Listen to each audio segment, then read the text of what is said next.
Hare Rama, Hare Rama, Rama Rama, Hare Hare, Hare Krishna, Hare Krishna, Krishna Krishna, Hare Hare, Hare Rama, Hare Rama, Rama Rama, Hare Hare, Hare Krishna, Krishna Krishna, Hare Hare, Hare Rama, Rama Rama, Hare Hare, Hare Hare Krishna, Krishna Krishna, Hare Hare, Hare Rama, Ram Ram, Hare Hare, Hare Krishna, Krishna Krishna, Hare Hare, Hare Rama, Rama Rama, Hare Hare, Hare Krishna, Krishna Krishna, Hare Hare, Hare Rama, Rama Rama, Hare Hare. Jaya Prabhupada, Jaya Prabhupada, Prabhupada, Srila Prabhupada, Jaya Prabhupada, Prabhupada, Prabhupada, Jaya Prabhupada.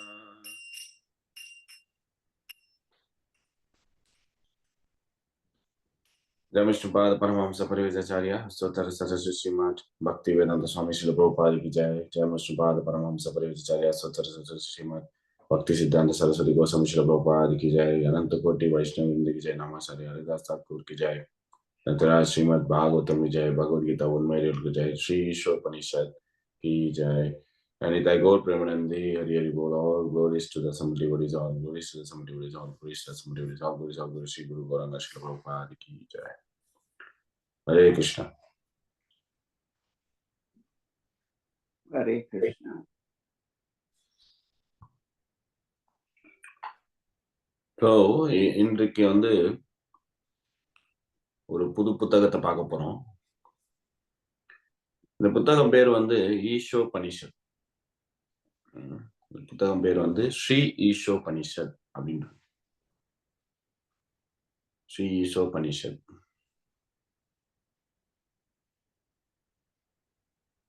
இந்த புத்தகம் வந்து முதல்ல வெளியிட்டது வந்து 1971, 1971.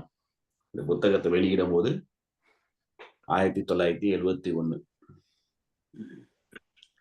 இந்த புத்தகத்துல வந்து என்ன பாக்குறாங்க, எதுக்காக இந்த புத்தகத்தை பார்க்கணும்?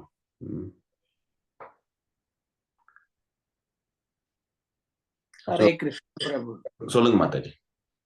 இந்த புத்தகத்துக்கு நாங்க படிக்கிறதுக்கும் ஏதாவது வேறுபாடு இருக்கா? ஒரே கருத்து தானா?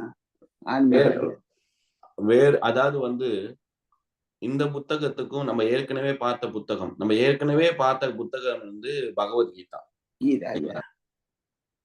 இந்த புத்தகம் பாத்தீங்கன்னா ஸ்ரீ ஈஷோபனிஷத். இந்த புத்தகம் எங்கிருந்து வருது அப்படின்னு நம்ம பார்த்தோம்னா, இந்த புத்தகம் வந்து ஒரு வேதம், அதாவது ஒரு வேதங்கள்லாம் இருக்கு, வேதா. இந்த வேதத்தை வந்து 4ஆ பிரிக்கிறாங்க. இந்த 4 வேதங்கள் என்னென்னா சம, யஜூர், ரிக், அதர்வா, இந்த 4 வேதங்கள் இருக்கு இல்லையா? இந்த 4 வேதங்கள்ல யஜூர் வேதம் அப்படின்ற ஒரு வேதத்துல இருந்து எடுக்கப்பட்ட புத்தகம் தான் இந்த ஸ்ரீ ஈஷோபனிஷத். சோ இந்த புத்தகத்துல என்ன வந்து சொல்றாங்க அப்படின்றது பார்க்கணும்னா, இந்த புத்தகத்துக்கும் பகவத்கீதாக்கும் என்ன கனெக்ஷன் அப்படின்னு நான் சொல்றேன். இந்த புத்தகத்துல வந்து ஃபர்ஸ்ட் வந்து ஒரு உண்மையை, ஒரு சித்தாந்தத்தை நிலைநாட்டுறாங்க. ஒரு உண்மையை நிலைநாட்டுறாங்க. என்ன உண்மை அப்படின்னு பாத்தீங்கன்னா, அதாவது வந்து பரம்பொருள் வந்து ஒரு பர்சன், ஒரு விக்கிரகம் உள்ள ஒரு மனிதன். அதாவது நிறைய பேருக்கு வந்து ஒரு கேள்வி வரும், அதாவது பரம்பொருள், எம்பெருமான் இல்லைன்னா வந்து கடவுள், அவருக்கு உருவம் இருக்கா, உருவம் இல்லையா அப்படின்ற ஒரு கேள்வி, ஒரு சந்தேகம், அது வந்து ஒரு விவாதத்துக்கு உள்ளக்கூடிய ஒரு விஷயம். ம். அந்த அந்த கேள்விக்கான விடை வந்து இந்த புத்தகத்துல குடுக்குறாங்க. இந்த புத்தகத்துல வந்து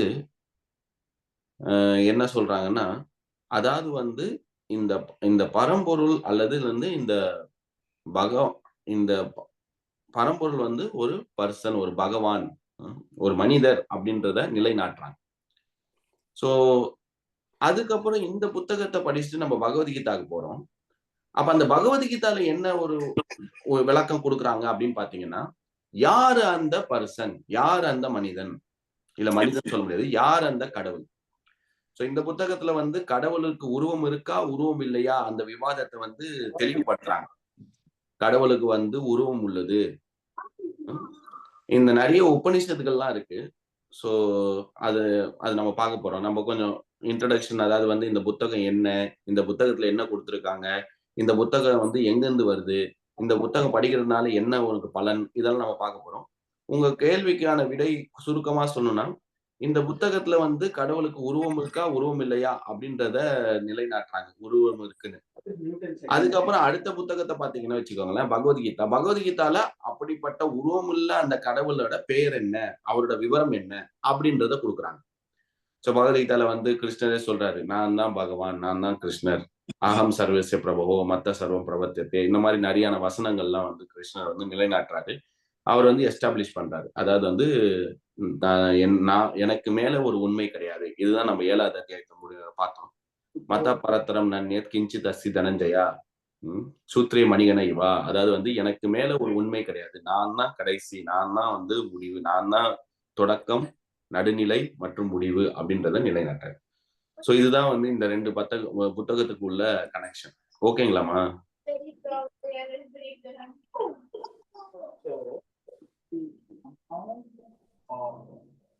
நன்றி பிரபு கரைகள். ஆ.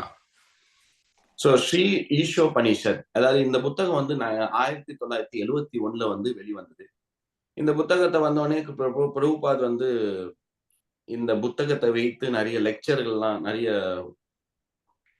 சொற்பொழிவுலாம் வந்து சொல்லியிருக்காங்க.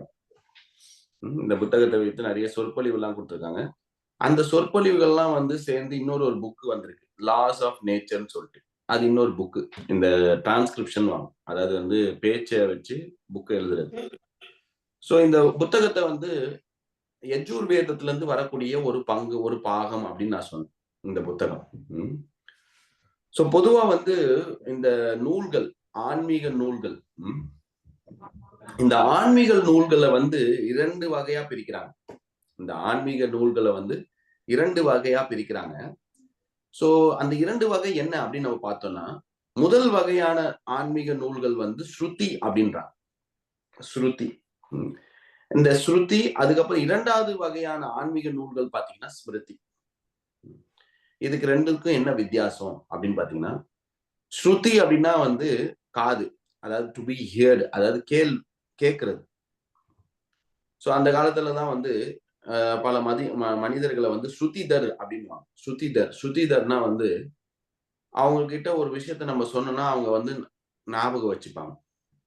இப்ப அந்த மாரியான மனிதர்கள் வந்து கண்டுபிடிக்கிறது ரொம்ப கஷ்டம் கலியுகத்துல. ஏன்னா நம்ம முன்னாடி வந்து நெறைய இத வந்து நம்ம பக்கத்து வீட்டு நம்பரோ, இல்லன்னா தெரிஞ்சவங்க நம்பரோ கூட ஞாபகம் வச்சுப்போம். இப்பலாம் வந்து ஃபோன் வந்ததுனால வந்து நம்மளோட கூட பிறந்தவங்களோட நம்பர் கூட நம்மளுக்கு தெரியாது. ஏன்னா ஃபோன் இருக்கு.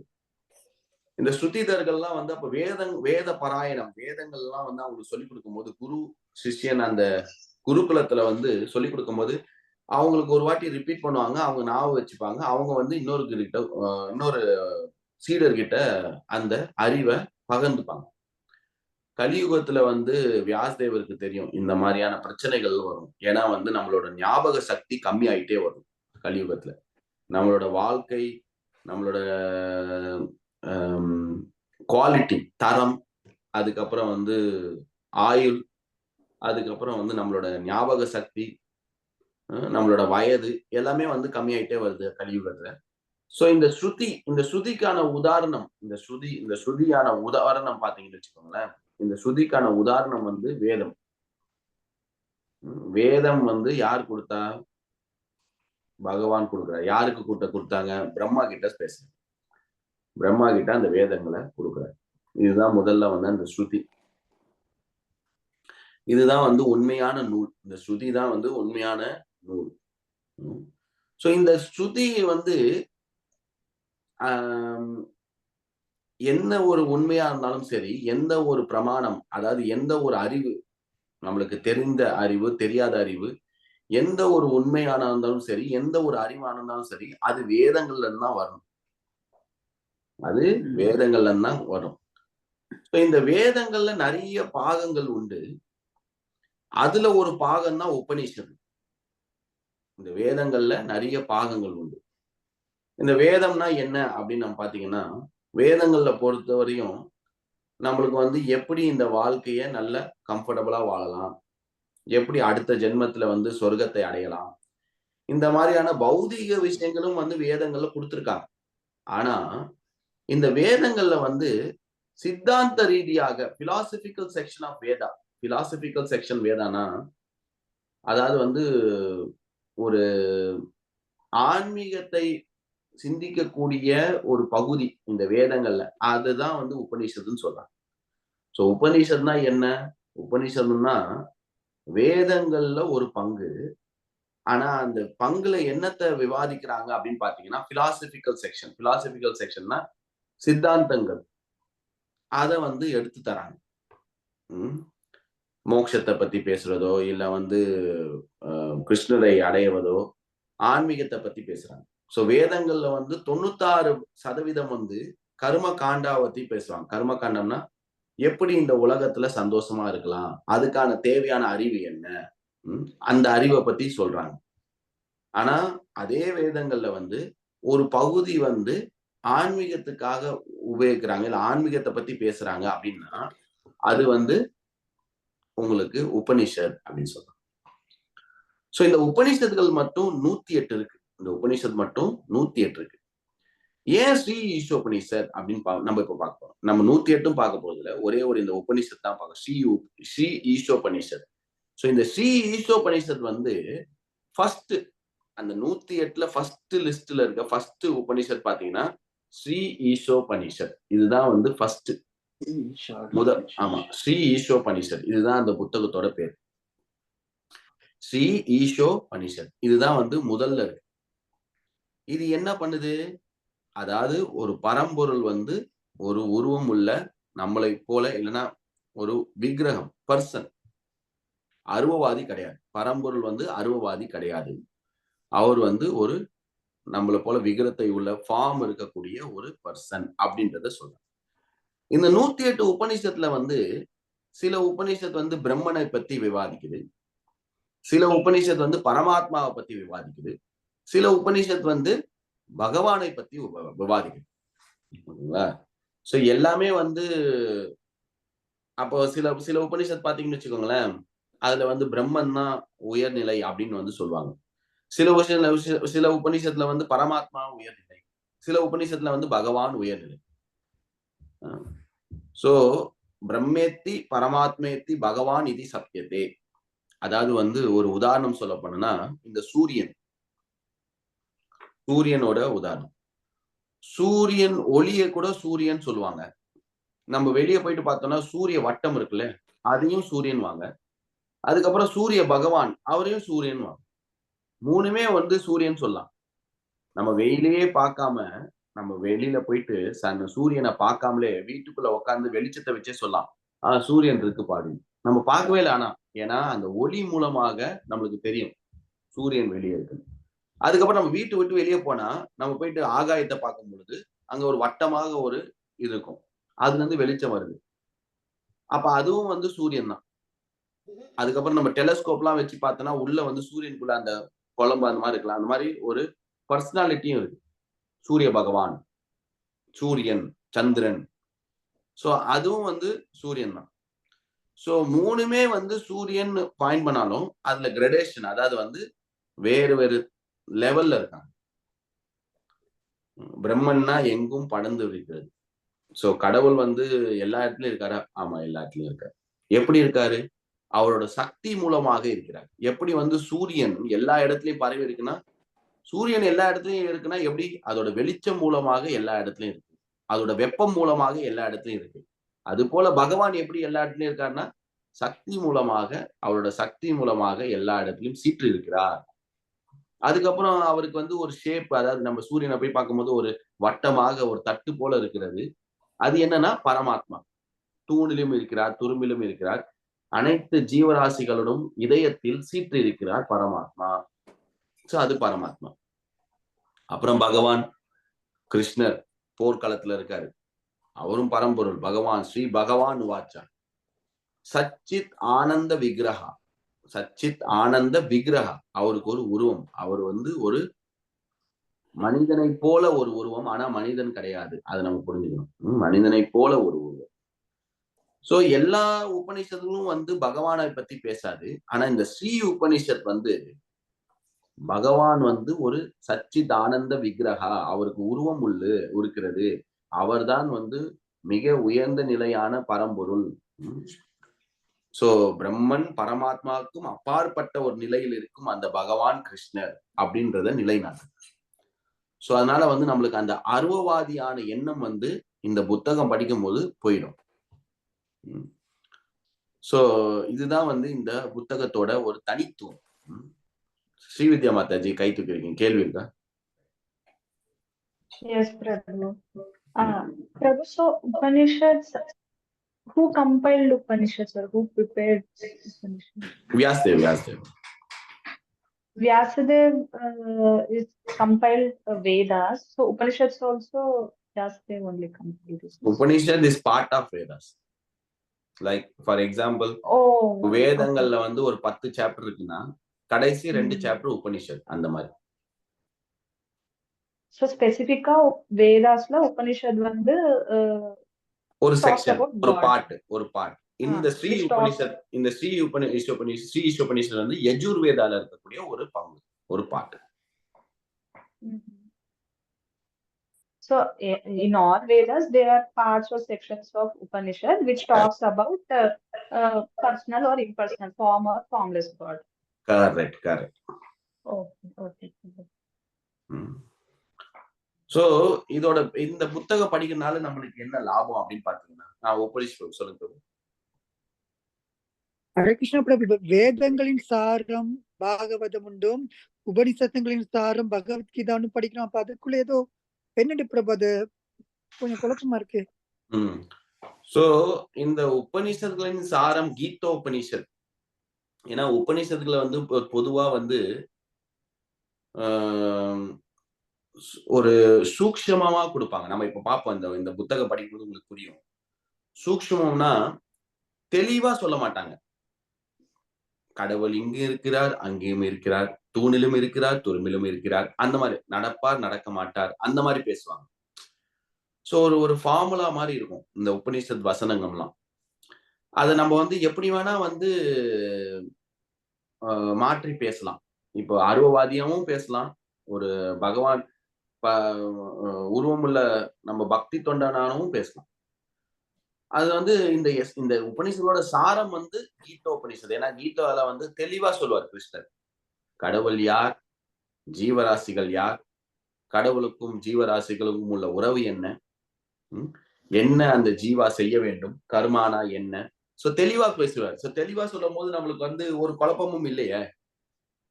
சோ அத பத்தி நம்ம மேலும் பார்ப்போம். அந்த வேதங்களின் சாரம், வேதாந்த சூத்திரம். சோ வேதா இருக்கு, வேத அந்த, அந்தனா இந்த வார்த்தைக்கான அர்த்தம் என்னன்னா முடிவு. ஆதினா தொடக்கம், ஓகேங்களா? சமஸ்கிருதத்துல வந்து ஆதினா தொடக்கம், அந்தம்னா வந்து முடிவு. சோ வேதாந்தம்னா வேதங்களின் முடிவு, அது சூத்திரம், சாரம், வேதாந்த சூத்திரம். எல்லாம் ஒரு லைனா இருக்கும். வேதாந்த சூத்திரத்துல பாத்தீங்கன்னா அத்தோ பிரம்ம ஜிக்யாசா, ஆனந்தமயோபேஷாத். சோ இந்த வேதாந்த சூத்திரத்தில் வந்து நிறைய பேர் வந்து கமெண்ட்ரினா இப்ப எப்படி பிரபுபாத் வந்து பகவத்கீதா கமெண்ட்ரி கொடுத்துருக்காங்க. அது மாதிரி நிறைய பேர் வந்து இந்த வேதாந்த சூத்திர அகம் பிரம்மஸ்மி, இது ரொம்ப தெளிவா நம்மளுக்கு நிறைய பேர் கேட்டிருப்போமே, அகம் பிரம்மஸ்மி. சோ இதெல்லாம் வந்து ஒரு அருவவாதியான ஒரு விளக்கத்தை வந்து சங்கராச்சாரியர் கொடுத்திருக்காரு. அது அந்த விளக்கத்தோட பேர் வந்து, அந்த புத்தகத்து பேர் வந்து சரிதர்க்க பாஷ்யா. இதெல்லாம் ரொம்ப டெக்னிக்கலு. பட் ஆனா வந்து அந்த வேதாந்த சூத்திரத்தோட கமெண்ட்ரி, அதாவது வந்து சூத்திரமான அந்த விளக்கத்தை வந்து பாகவதம் தான் தெளிவா கொடுத்திருக்காங்க அப்படின்னு வியாசதேவே சொல்றாரு. வியாசதேவ் என்ன சொல்றாருன்னா, இந்த வேதாந்த சூத்திரம் இருக்கு இல்லைங்களா, அதோட கமெண்ட்ரி சில புத்தகங்கள்லாம் இருக்கு. ஆனா பக்தர்களுக்கு இந்த வேதாந்த சூத்திரத்தோட புரிதல் இல்லைன்னா விளக்கம், விரிவாக்கம், ஏன்னா ஒரே ஒரு லைன் தான் இருக்கும். அதோட விரிவாக்கம் பாத்தீங்கன்னா ஸ்ரீமத் பாகவதம். சோ அது வேதாந்த சூத்திரத்தின் கமெண்ட்.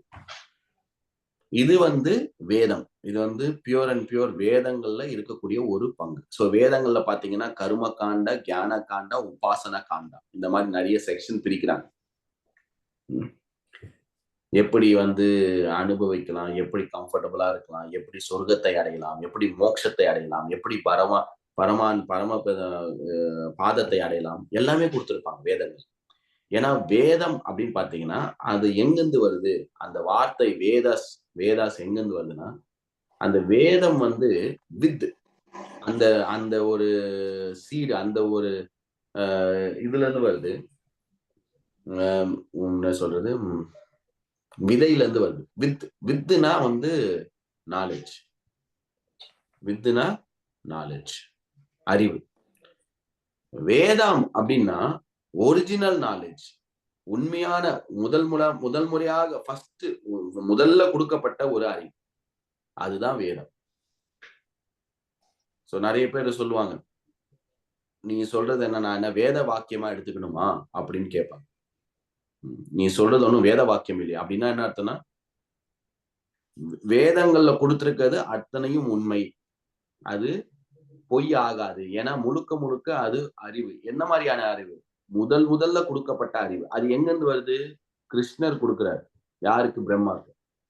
சோ வேதம் வந்து ஒரிஜினல் நாலேஜ், அதாவது முதல்ல இருக்கக்கூடிய ஒரு உண்மையான அறிவு. அது எங்கிருந்து வருதுன்னா வித்துனா அறிவு. இதுதான் வந்து உபனிஷத். சோ இந்த ஸ்ரீ உபனிஷத், இந்த புத்தகம் படிக்கிறதுனால நம்மளுக்கு என்ன பலன்?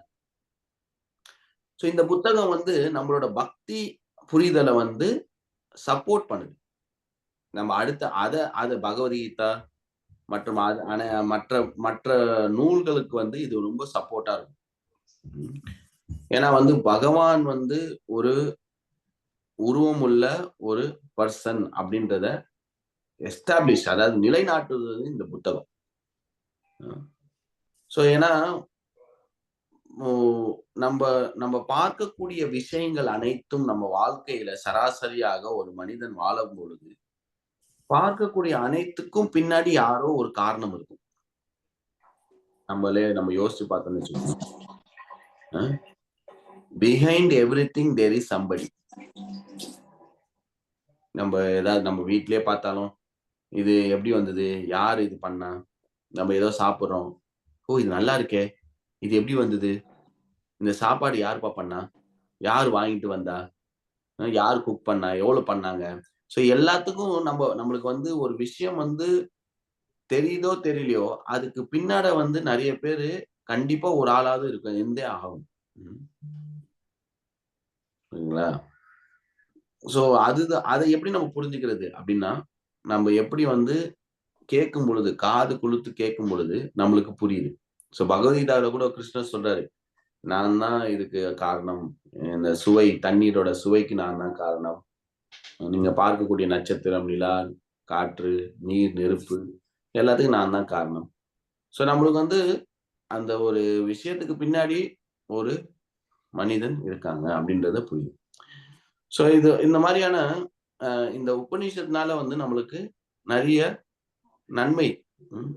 சோ இது புரிஞ்சுன்னா நம்மளுக்கு புரியும், ஓகே இந்த வேதங்கள்லயே கொடுத்துருக்காங்க. ஏன்னா இந்த உபநிஷத் தான் வந்து ப்ரூஃப், பிரமாணம்னா வந்து எவிடன்ஸ்.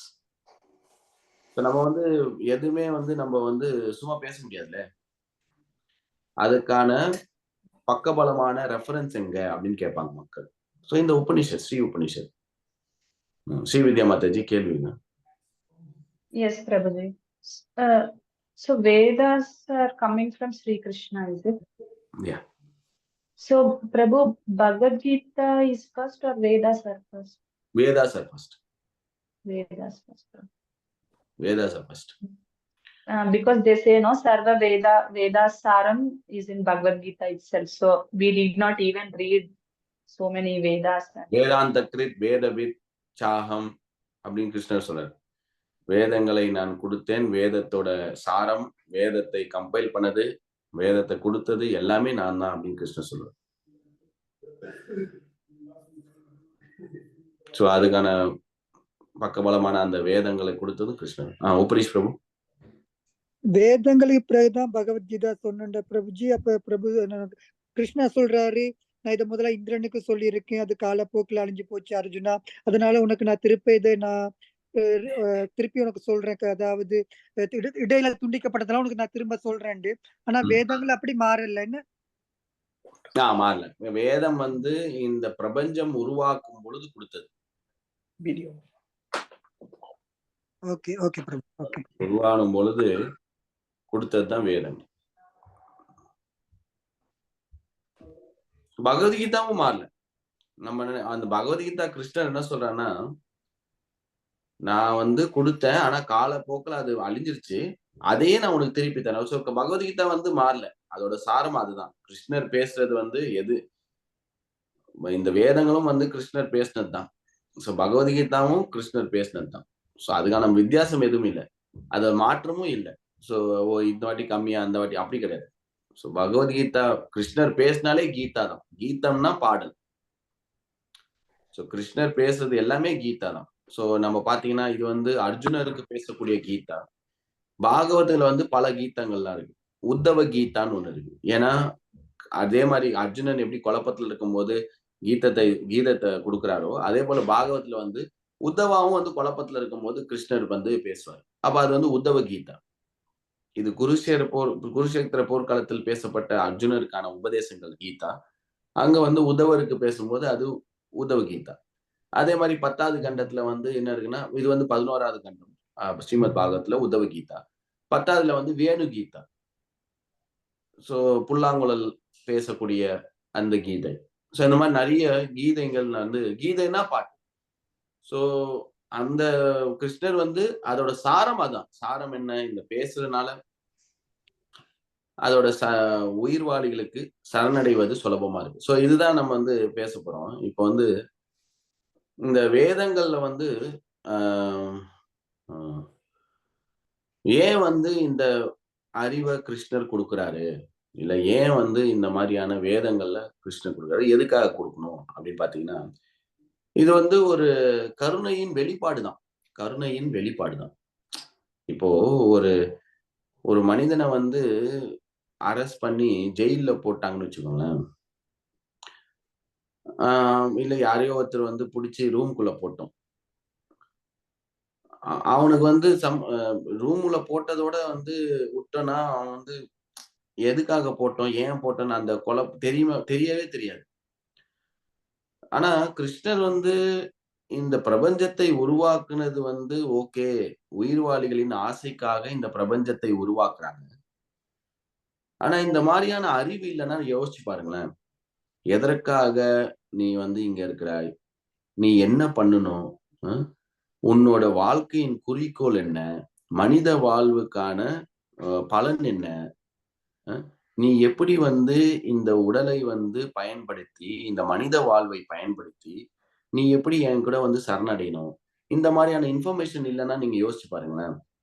சோ இந்த நாலேஜ், இந்த அறிவு இருக்கு பாத்தீங்களா, இந்த அறிவு கூட கிருஷ்ணர் கொடுக்கறது ஏன்னா நம்மளோட நல்லதுக்காக. இப்ப நீங்க ஒரு ஃப்ரெண்டு ஃபோன் பண்றீங்க. சோ ஃப்ரெண்டு ஃபோன் பண்ணும்போது என்ன சொல்றீங்கன்னா, உங்க ஃப்ரெண்டு கிட்ட நான் இருக்க இடத்துக்கு வா அப்படின்னு சொல்றீங்க. அப்புறம் போனை கட் பண்றீங்க.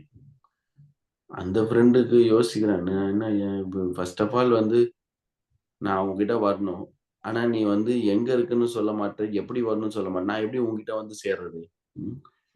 அப்ப நம்ம என்ன பண்ணோம்னா, ஃபோன் பண்ணி நம்ம சொல்லுவோம், நான் இந்த இடத்துல இருக்கேன், நீ வந்து அந்த இடத்துல இருக்க, நீ எப்படி வரணும்னா இப்படி ஆட்டோ புடி, இல்ல பஸ்ஸை புடி, இல்ல ட்ராம் ட்ரெயின் ஏதோ ஒண்ணு புடி, இந்த இடத்துல வந்து இறங்கு, இங்க இருந்து லெஃப்ட் எடுத்துனா ஒரு ஒரு இன்னும் ரைட் எடுத்துனா. ஸோ இந்த மாதிரியான டைரக்ஷன்ஸ் கொடுக்கணும். உபதேசங்கள் நம்ம தரோம் ஃப்ரெண்டுக்கு. எதுக்காக? அப்போ அவன் அங்க தனியா வந்து தவிச்சிட்டு இருக்கிறத இல்லாம நம்மள வந்து சீக்கிரமா அடையறதுக்கான வாய்ப்பை ஏற்படுத்தும். ஸோ இப்ப நினைச்சு பாருங்களேன், இந்த பிரபஞ்சத்தை உருவாக்கி இந்த மாதிரியான ஆன்மீக அறிவோ இல்லைன்னா இந்த மாதிரியான உபநிஷங்கள் வேதங்கள் இந்த மாதிரியான அறிவை நம்ம கிருஷ்ணர் கொடுக்கலன்னா, நம்ம என்னதான் வந்து ஒரு ஆன்மீகத்தை பயிலணும் அப்படின்னு ஆசை இருந்தாலும் எப்படி பண்ணணும் நம்மளுக்கு தெரியாது. குழப்பத்திலேயே இருந்திருப்போம். ஸோ அதனால வந்து இந்த வேதங்கள் அல்லது இந்த அறிவு இந்த வந்து ரொம்ப முக்கியம். இந்த ஆன்மீக அறிவு வந்து ரொம்ப முக்கியம். அது வந்து கிருஷ்ணர் நம்மளுக்கு வந்து நம்ம மேல் இருக்க கருணையினால கொடுத்துருக்காரு. இல்லைன்னா ரொம்ப கஷ்டம். இல்லைன்னா ரொம்ப கஷ்டம். ஏன்னா வந்து வேதங்களை படித்து அந்த வேதங்களின் சாரம் வருவதே ரொம்ப கஷ்டம். வேதங்களை படிக்கவே முடியாது. அதுக்கே ரொம்ப வருஷம் ஆகும். அதை படிச்சு முடித்து விட்டு அதோட சாரம் என்னன்னு கண்டுபிடிக்கிறது அது இன்னும் ரொம்ப லேட் ஆகும். ஸோ இதுதான் வந்து ரொம்ப இம்பார்ட்டன்டான ஒரு ஆஸ்பெக்ட். எதற்காக வேதங்களை கொடுத்துருக்காங்க? ஏதாவது கேள்வி இருக்கா நம்ம பார்த்ததுல?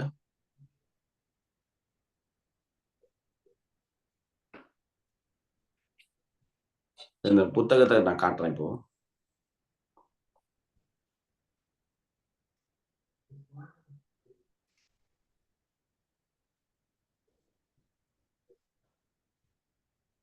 எல்லாருக்கும் தெரியுதா?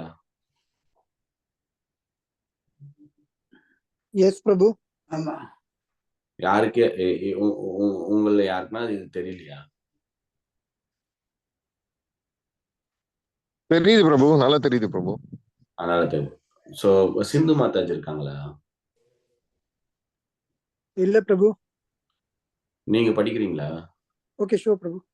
இதுல வந்து ஒரு ஒரு ஒரு 4 லைன் படிங்க, அதுக்கப்புறம் நிறுத்திடலாம். ஏன்னா இது வந்து எப்படின்னா பேராகிராஃபா இருக்காது, பெரிய பெரிய பேராகிராஃபா இருக்கும்.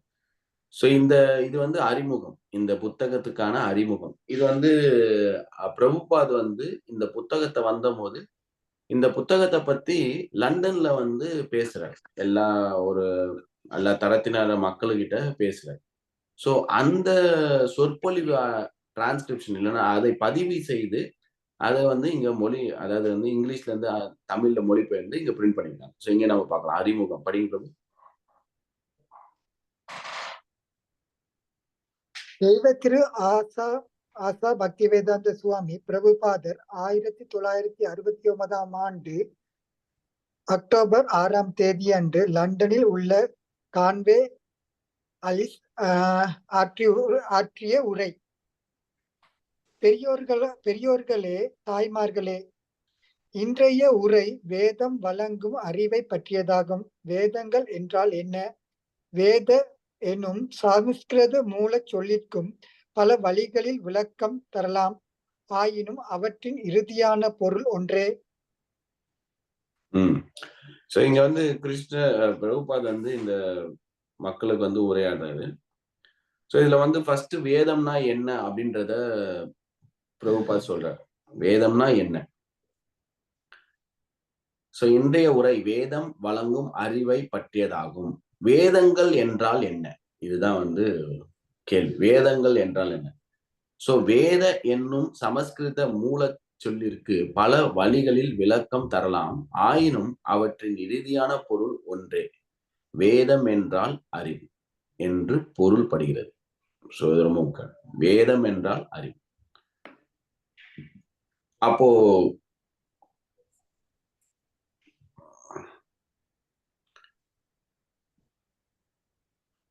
சோ நம்ம பார்க்கக்கூடிய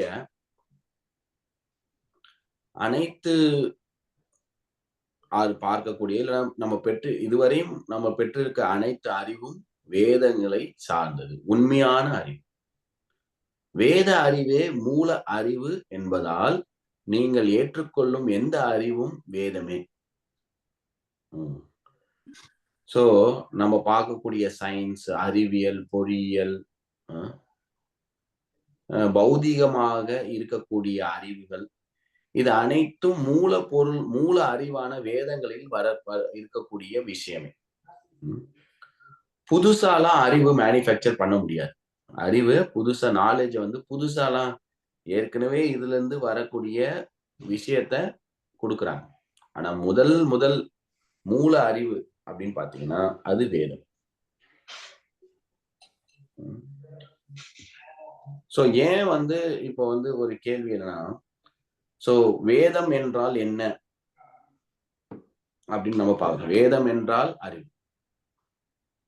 வேதம் என்றால் அறிவு என்று பொருள்படுகிறது. நம்ம பெறக்கூடிய அனைத்து அறிவும் வேதங்களில் இருக்கின்றன. வேதங்கள்ல தான் எல்லா அறிவும் வருது.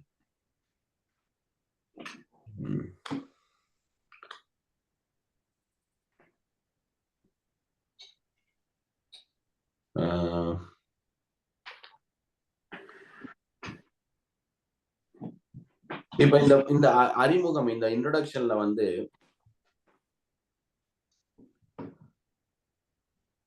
ஒரு தடங்கள் என்ன, ஆன்மீக அறிவை பெறுவதற்கான தடங்கள் என்ன, ஆன்மீக அறிவை பெறுவதற்கான தடங்கள் என்ன, அது அப்படின்றத கொடுக்க போறாங்க. படிங்க பிரபு மேற்கொண்டு. வேதம் என்றால் அறிவு என்று கொள்ளப்படுகின்றது. வேத அறிவே மூல அறிவு என்பதால் நீங்கள் ஏற்றுக்கொள்ளும் எந்த அறிவும் வேதமே. கட்டுண்ட நிலையில் நமது அறிவு பல்வேறு குறைபாடுகளுக்கு உட்பட்டது. கட்டுண்ட ஆத்மாவிற்கும் முத்தியடைந்த ஆத்மாவிற்கும் இடையிலான வேறுபாடு என்னவெனின், கட்டுண்ட ஆத்மாவிற்கும் 4 விதமான குறைபாடுகள் உள்ளன. முதல் குறைபாடு, நாட்டின் மகாத்மா காந்தி மிக உயர்ந்த முதல் குறைபாடு, அவன் நிச்சயம் தவறு இழைக்க கூடியவன். உதாரணமாக, எங்கள் நாட்டின் மகாத்மா காந்தி மிக உயர்ந்த மனிதராக கருதப்பட்டார். ஆனால் அவர் பல தவறுகளை செய்தார். அவரது வாழ்வின் இறுதி நாட்களில் கூட அவரது உதவியாளர் காந்தியடிகளே புதுதில்லி கூட்டத்திற்கு செல்ல வேண்டாம், அங்கு ஆபத்து இருப்பதாக நண்பர்கள் மூலம் அறிகின்றேன் என்று எச்சரித்தார். ஆனால் அவர் கேட்கவில்லை. அங்கு செல்வதில் அவர் பிடிவாதமாக இருந்தார். கொல்லப்பட்டார். மகாத்மா காந்தி ஜனாதிபதி கென்னடி என பல மாமனிதர்களுக்கும் தவறு செய்கின்றனர். தவறுவது மனித இயல்பு. இது கட்டுண்ட ஆத்மாவின் ஒரு குறைபாடாகும். ஓகே.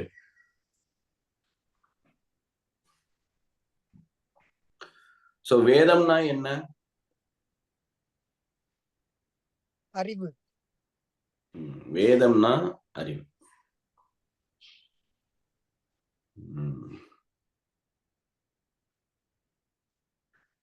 எதற்காக வேதத்தை நாம் ஏற்றுக்கொள்ள வேண்டும்?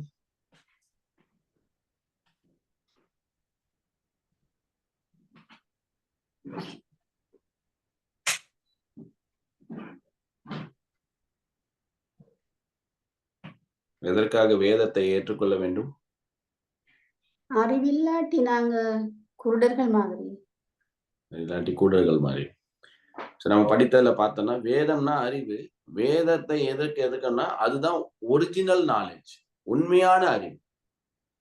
முதல் ஒரிஜினல்னா முதல்ல கொடுக்கப்பட்ட அறிவு, பிரபஞ்சம் தொடங்கிறதுக்கு போது கொடுக்கப்பட்ட அறிவு.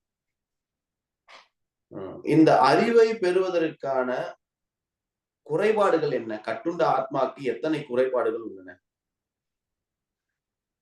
எதற்காக நாம் முழுமையாக அறிவை ஏற்றுக்கொள்ள முடியாது? எதற்காக அறிவை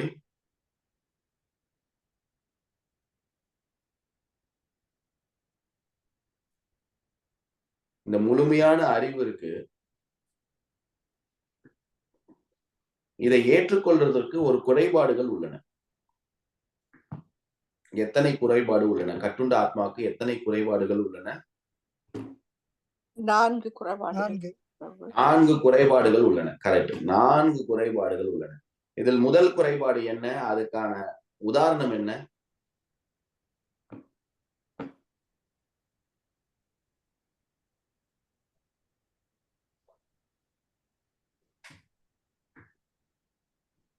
ஐ திங்க் அந்த காந்தியடிகளை போக வேணாம்னு சொல்லி தடுத்தாங்க, அவரு கேட்காம போனாரு. அதுக்கான குறைபாடு நினைக்கிறேன். எங்களுடைய குறைபாடு எங்களுடைய உணர்வுகள் குறைவுள்ளது. உணர்வுகள்லாம் இல்ல. இன்றைய அந்த படிச்சதுல குறைபாடு என்ன? காந்தி அடிகள் என்ன பண்ணாரு? போக வேணாம்னு சொன்னாங்க அந்த கூட்டத்துக்கு, அதை அவர் கேட்காம போனாரு. அதனால அவர் கொல்லப்பட்டாரு. தவறு செய்வது முதல் குறைபாடு வந்து தவறு செய்வது. தவறு செய்யாத மனிதன் இந்த உலகத்தில் உண்டா? பெரிய மாமேதைகள் காந்தி, அமெரிக்க நாட்டு ஜனாதிபதி கென்னடி, இவங்கெல்லாம் வந்து என்னதான் பெரிய சமுதாயத்தில் பெரிய அளவில் பேர் படிப்புலாம் படிச்சு நல்ல அந்தஸ்து நல்ல இதுல இருந்தாலும் அவங்களே தவறு செய்யறாங்க. அப்ப நம்மளாம் ஏமாத்துறோம் இல்லையா? முதல் குறைபாடு, அவன் நிச்சயம் தவறிழைக்க கூடியவன், தவறுகளை செய்தார்.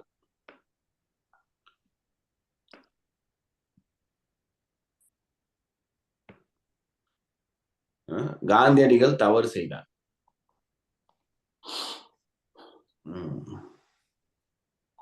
தவறுது மனித இயல்பு, இது கட்டுண்ட ஆத்மாவின் ஒரு குறைபாடாகும். அடுத்தது மற்றொரு குறைபாடு மாயையின் வசப்படுதல். மாயை என்றால் இல்லாத ஒன்றை ஏற்பதாகும். மாயை என்றால் இல்லாதது ஒவ்வொருவரும் தமது உடலையே தானமாக ஏற்கின்றார்கள். நீங்கள் யார் என்று உங்களை விசாரித்தால், நான் திரு ஜான், நான் செல்வந்தன், நான் இது, நான் அது என்று சொல்வீர்கள்.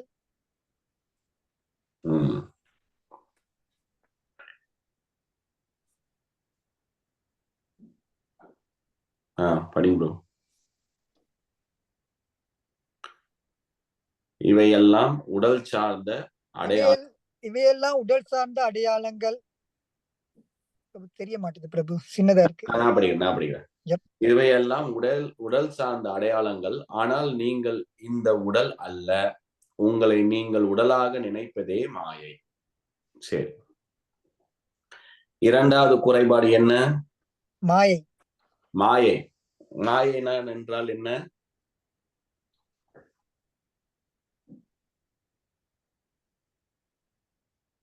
இல்லாதது. மாயை என்றால் இல்லாதது. ஒரு விஷயத்தை, இல்லாத விஷயத்தை இருப்பது போல் நம்புவது. அதற்கான உதாரணம் என்ன?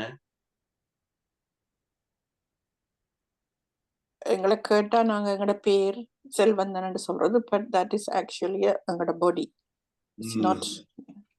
இந்த உடலை நம்புவது நிரந்தரமாக இருக்க போகிறது, இந்த உடல் என்னுடன் இருக்க போகிறது, இந்த உடல் சம்பந்தப்பட்ட அடையாளங்கள், உடல் சம்பந்தப்பட்ட உறவு, உடல் சம்பந்தப்பட்ட அனைத்து விஷயம் என்னுடன் இருக்க போகிறது அப்படின்றத நம்புறது.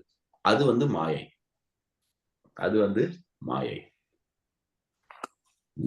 சோ அந்த மாயையினால் கவரப்படுவது, இது வந்து கட்டுண்ட ஆத்மாவது இரண்டாவது குறைபாடு. சோ முதல் குறைபாடு வந்து தவறு செய்வது. கட்டுண்ட ஆத்மா தவறு செய்வது. தவறு செய்யாத மனிதனே கிடையாது. இரண்டாவது குறைபாடு மாயையினால் கவரப்படுவது. மாயை. சோ அது பார்க்க போறோம். அதான் நம்ம பார்த்தோம்.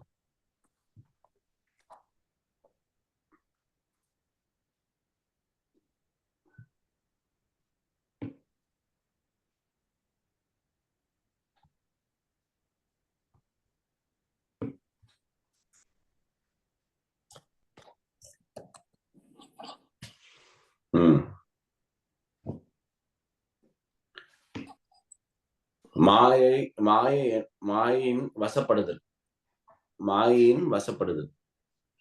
மாயை என்றால் இல்லாத ஒன்றை ஏற்பதாகும். மாயை என்றால் இல்லாதது. ஒவ்வொருவரும் தனது உடலை தானாக ஏற்கிறார்கள். நான் திரு ஜான்.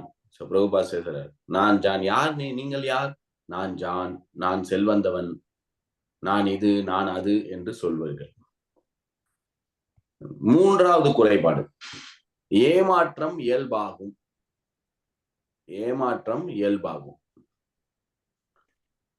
பிறரை ஏமாற்றும் குணம் அனைவரிடமும் உள்ளது. பாத்தீங்களா? இது வந்து மூன்றாவது குறைபாடு. என்னது? ஏமாற்றம் இயல்பாகும். பிறரை ஏமாற்றும் குணம் அனைவரிடமும் உள்ளது. ஒருவன் முதல் தர முட்டாளாக இருந்தாலும் அவன் தன்னையே பெரிய அறிவாளியாக காட்டிக் கொள்வான். அவன் மாயையின் வசப்பட்டு தவறுகள் செய்பவன் என்று முன்னரே அவனுக்கு சொல்லப்பட்டிருந்தாலும் இக்கது இப்படிப்பட்டது, அக்கது அப்படிப்பட்டது என நினைக்கிறேன் என்றும் தத்துவம் பேசுவான். ஆனால் அவன் தனது சுய நிலையை கூட அறியாதவன். அவன் குறைபாடுகள் நிறைந்தவனாக இருந்தும் மருத்துவ நூல்களை தத்துவ நூல்களை எழுதுகிறான். அவனது இந்த நோய்தான் ஏமாற்றுதல் எனப்படுகிறது. சோ இங்க வந்து மூன்றாவது குறைபாடு. அப்புறம் இறுதியின் குறைபாடு. நான்காவது குறைபாடு, இறுதியான குறைபாடு. நமது புலன்கள் பக்குவமற்றவை. நமது கண்களை பற்றி நாம் பெருமைப்படுகிறோம். கடவுளை காட்ட முடியுமா என்று அவ்வப்போது சிலர் சவால் விடுகின்றனர். ஆனால் கடவுளை காண்பதற்கான கண்கள் உங்களிடம் உள்ளதா? கண்கள் இல்லாவிடில் உங்களால் ஒருபொழுதும் காண முடியாது. இந்த அறை திடீரென்று இறந்து விட்டால் உங்களது சொந்த கைகளை கூட உங்களால் காண முடியாது. இவ்வாறு இருக்கையில் பார்ப்பதற்கு உங்களிடம் என்ன சக்தி உள்ளது? எனவே பக்குவமற்ற இந்த புலன்களின் உதவியால் அறிவை, வேதத்தை பெறலாம் என்று எதிர்பார்க்க முடியாது.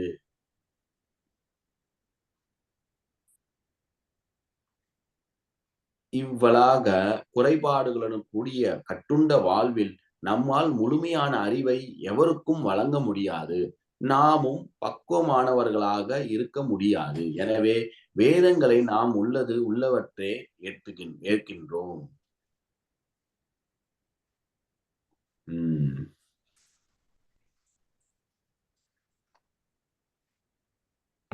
வேதம்னா என்ன? அறிவு. வேதம்னா அறிவு, உண்மையான அறிவு, ஒரிஜினல் நாலேஜ். இந்த வேதத்தை ஏற்பதற்கான குறைபாடுகள் உள்ளன. கட்டுண்ட ஆத்மாக்கு எத்தனை குறைபாடுகள் உள்ளன? 4 குறைபாடுகள் உள்ளன. 4 குறைபாடுகள். ஃபர்ஸ்ட் குறைபாடு என்ன? தவறு செய்வது. எப்படிப்பட்ட ஒரு மனிதனாக இருந்தாலும் இந்த பூமியில் பிறந்திருக்க கட்டுண்ட ஆத்மா தவறு செய்வது. அதற்கான உதாரணம் என்ன சொல்றாரு பிரபுபாது?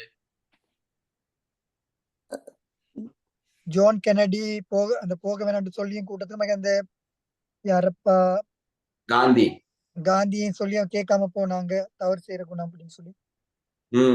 தவறு செய்தனால அவங்க உயிரே போயிடுச்சு. அவங்க பெரிய படிச்சிருந்தாலும் தவறு செய்யறதுக்கு என்ன காரணம் பிரபு?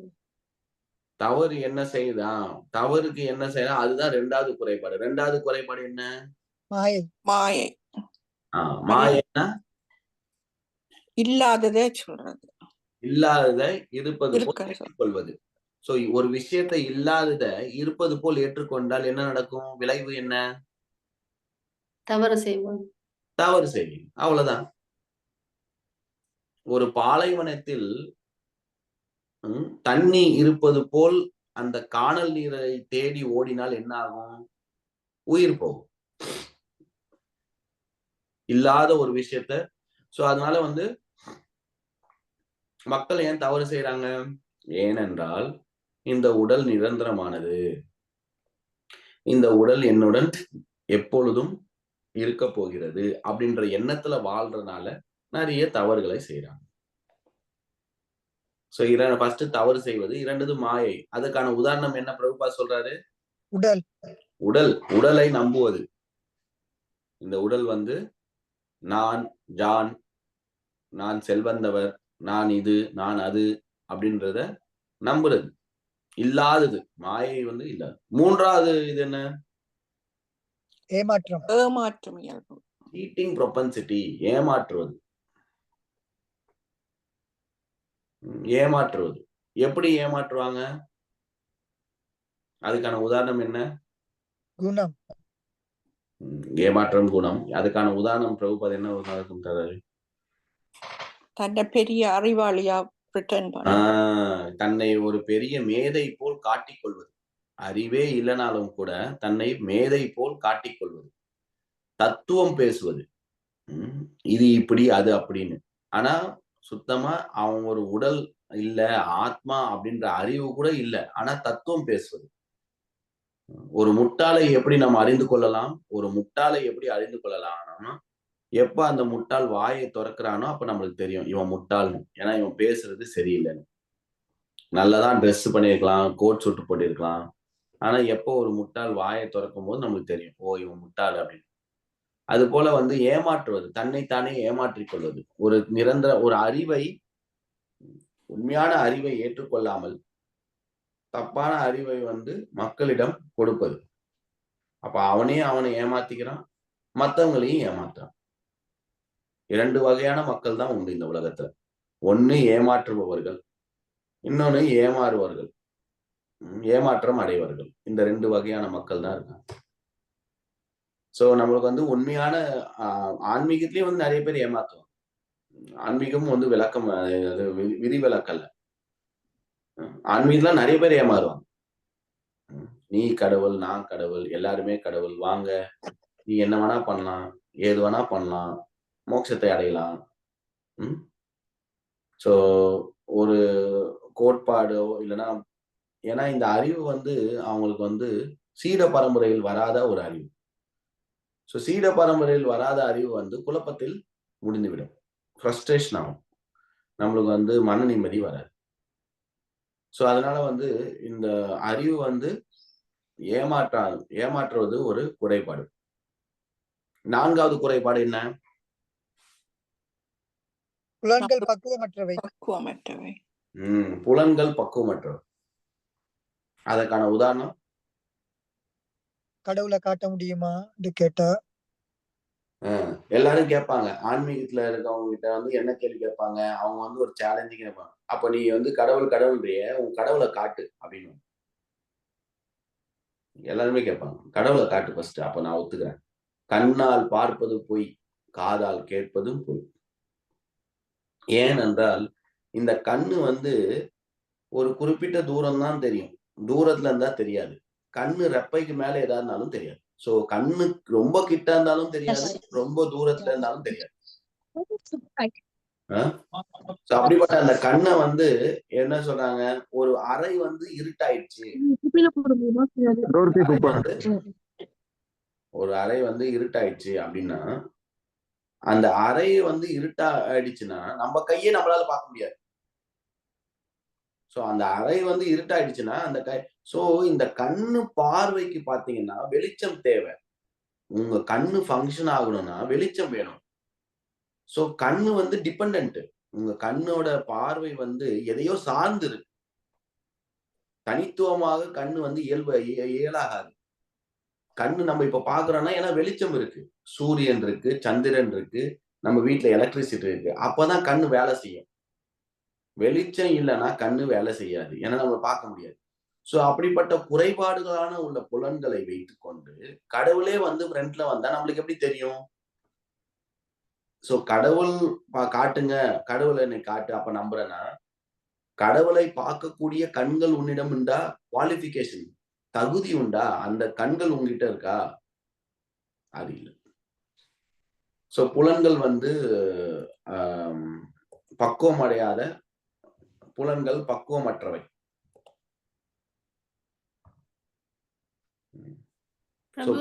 புலன்கள் பக்குவமற்றவையோட மாயையும் சேர்த்துக்கோங்க. ஏற்கனவே புலன்கள் வந்து பக்குவமற்றவை, ஓகேங்களா? அப்புறம் நம்ம ஒரு விஷயத்த வந்து கரெக்ட்னு நம்பி பாக்குறோம் இல்லைங்களா? இது 2 குறைபாடா?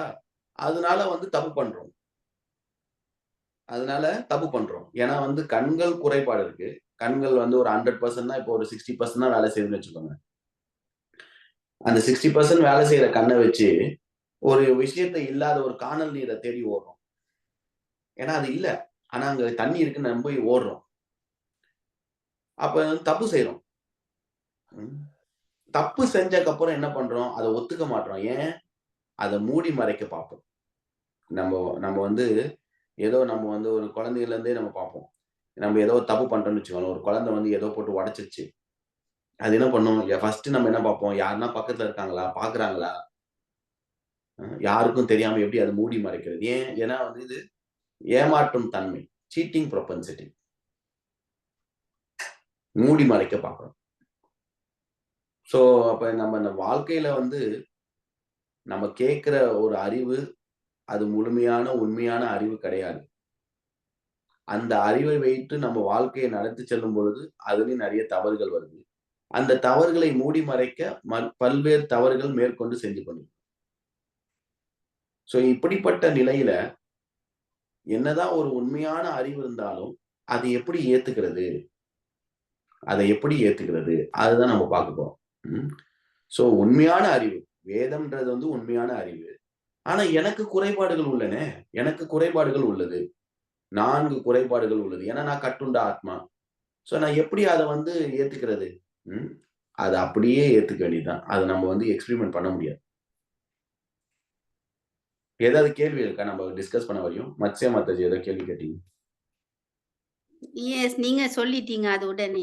நான் யோசிச்சேன் அந்த எங்களுக்கு